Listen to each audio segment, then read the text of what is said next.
medyo na-bother ako dun sa ano, sabi ko gano'n. Paano ko kaya sasabihin kay Mami Jane na maayos yung ano, yung nakikita ko.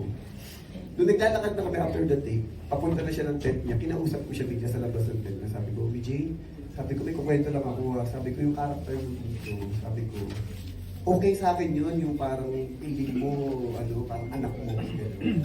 Pero sabi ko, pag naging nakilala ko ng tatay ko, ano na yan, mag-iiba na yan, gano'n. Tapos sabi niya, okay na, okay, sorry, okay. Tapos, katapos na parang wala lang, pack up na ako, nung pauwi na ako, sabi ko sa kanya gano'n, Jane, bye-bye. Sabi ko gano'n, I love you na. Kasi laging gano'n eh. Kasi sobrang lambing niya sa amin. Sobrang, ang hirap ipaliwanag, pero sobrang, parang anak niya kami talaga doon sa set. Mga directors niya, mga ano niya. And then, pagdating ko ng Saturday, nung nasa Baguio kami, kadarating ko lang, papunta kami Paragbenga. Pagdating ko, nagpunta agad ako sa kwarto ni Cherry Pie Picache, ni Mami Pie. Kasi baka hindi ka nila makilala kung Mami Pie eh. Pagpunta ko doon sa room ni Mami Pie, kaya ko siya, kwentuhan kami, sabi ko gano'n, Mami Pie. Sabi ko, alam mo, pinagkukwentuhan ka namin ni Mami Jane. Sabi ko gano'n. Kasi sabi ko, nasa set kami doon, ang pinagkukwentuhan namin doon, sabi ko nga parang may premonition eh. Ang pinagkukwentuhan namin doon, si Charito Solis. Sabi ko sa kanya gano'n kay Mami Jane. Mami Jane, alam mo, sabi ko gano'n, pagka-excel na kita, alam mo, kahit di ko nakatrabaho si Charito Solis, pakiramdam ko nakatrabaho ko na siya. Tapos parang siya natutuwa, parang siya kinikilig na ano. Tapos kinuwento niya na, sabi niya, alam mo, si Tita Chato, gano'n. Tapos nung nawala siya, ganyan, doon sa pansol, ganyan. Tapos sa pagkwentuhan din namin sa FPJ, ganyan. Alam mo ba, dati sa FPJ, nakakainuman namin. Alam mo kay Pai, sabi niya, gano'n. Tapos kinabukasan, may banyera kami ng ano, ng mga isda. Kinukwento niya yun, masaya siyang kinukwento. Tapos kinukwento ko ngayon kay Mami Pai, na, Pai, alam mo, may kukwento mo namin ni Mami Jane, ganyan. Saturday yun. Tapos after that, nag-ano na kami, nag-motorcade, and then gabi, nag-show kami. Pagkatapos ng show namin, nag-inuman kami, kwentuhan. Pinagkwentuhan ulit namin si Mami Jane. Kukwentuhan namin siya, hindi ko alam ba't lagi ko siyang kinukwento. Hindi ko alam ba't lumalabas sa dila ko na nakukwento ko si Mami Jane. And then after that, nung ano na, natapos kami mga 3 a.m. Tapos umuwi ako ng Manila, 7 a.m. Dumating ako tanghali, natulog lang ako. 6 p.m. Tumatawag na sa akin si Tita Vero. Pagtawag niya sa akin, gano'n nag-usap kami. Sinabi niya sa akin yung nangyari kay Mami Jane. Tapos after that, tumawag agad ako kay Mami Pai, sa akin Tita Cory.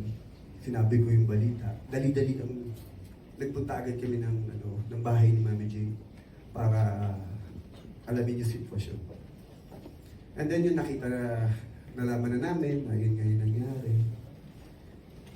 Sabi ko na sa sarili ko, nung gabi pala na naiisip ko siya nung hapon pala, mas nakwento ko siya. Pakiramdam ko, nagpaparamdam siya sa akin na hindi ko maintindihan kung bakit ko siya laging kinukwento, kung bakit ko siya laging binababanggit. Kung pala may nangyari na pala sa kanya. Ang hirap lang tanggapin kasi hanggang ngayon parang nakakashock, diba? Parang ang hirap ay proseso na hindi mo pa maintindihan na kung totoo ba talaga yung nangyari. Kasi Wednesday lang kami huling magkakasama tapos ngayon, ito na. Napakarami namin mga bagay na pag-uusapan sa industriya, sa buhay niya, sa pamilya niya. Meron lang akong isang bagay na wini-wish. Kasi siyempre, pag yung isang tao nakakausap mo nakakwento, makikita mo yung totoong nararamdaman niya o yung totoong pagkatao niya. Nung pinatawag kami ni Kuya Robin para sa anniversary na naayos nila, si Mami Jane nung pinilit kong isama from the set. Sabi ko, Mami Jane, pupunta ka ba? Sabi niya, nak, wala akong damit eh. Sabi ko, pabibili kita, samahan mo ko. Pinabili ko siya ng damit sa Sara. And then after that, nung sinamahan niya, punta kami doon. Nakinig kami. Diba? And then after that, nagkaroon ng kwentuhan kasi gathering ng mga artista. Sobrang saya. Nakikita niya na nag-enjoy ako kasi kausap ko sila Kuya Robin, sila Kuya Bo. Gabantayan niya lang ako. Tapos mag-isenyasan lang kami. Tinatanong niya ako, okay ka pa, okay ka pa. Tapos hinahayaan niya ako kasi parang sabi niya, first time niya ako nakikita na ang saya-saya ko. Parang nakahinga ako. Parang puro trabaho. Tapos ito meron akong mga nakakasalumuha. Di ba, natututo ako sa mga veteran actors. And then, pagka-uwi namin ganun, ihahatid ko siya sa bahay niya. Sabi niya, lapit ba tayo dumaan sa 7-Eleven? Bibili ako ng beer. Sige, Mitchie. Pabili ako sa driver ko. And then after that, pumunta kami sa bahay niya, nag-inuman kami. Kami dalawa. Nag-reminisce kami. Nagkwentuhan namin, simula nung paano niya ako tinulungan. Hanggang sa sinabi ko, Mijay, alam mo, sa totoo lang, kung ano man ako meron ngayon, kung ano man nangyari sa pamilya ko, kung ano man inabot ko sa buhay ko, lahat yun dahil sa'yo. Kasi ikaw, dahil sa'yo, ikaw ay nag-convince sa akin na pumunta ako dun sa ABS-CBN, dun sa show na binibigay sa akin ni Direk Antoy. Sobra ako nagpasalamat sa kanya. At kinuwento niya sa akin doon kung gaano niya kamahal ang kanyang mga anak. Sobra. Kaya nga sabi ko,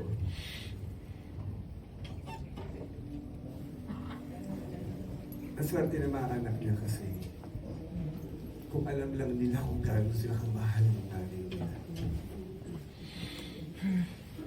Kasi ako, may mga magulang ako, pero hindi nila naparamdam o yung concern. Hindi ganun. Minsan sa buhay natin, hindi natin ma-appreciate yung tao pag nandiyan. Minsan nakala lang natin, ang kulit. Di ba? Pakialamera. Pero yung palang mga bagay na yun yung pagpaparamdam nila kung gano'n nila tayo kamahal. Nakakontak lang. Ako, naiingit ako kasi sana nagkaroon ako ng ganung magulang. Yung overprotective. Yung ipaglalaban ako ng patayan para sa iba. Yung gagawin ng lahat. Yung ituturo sa akin ng lahat ng bagay. Yung magtatrabaho siya kahit hindi siya matulog pero ang iniisip niya kung paano niya kami bubuhayin. Doon ako bumilib sa kanya. Kaya sabi ko nga, swerte ng mga anak na kasi siguro hindi man niya na-express ng tama. Pero sa kaibuturan ng puso niya, sobrang mahal na mahal niya. Maaaring minsan, siguro, may mga maling pamamaraan niya. Pero kapag ang tao na wala ma-appreciate o doon mo makikita yung mga bagay na ginagawa niya na minsan hindi natin naiintindihan.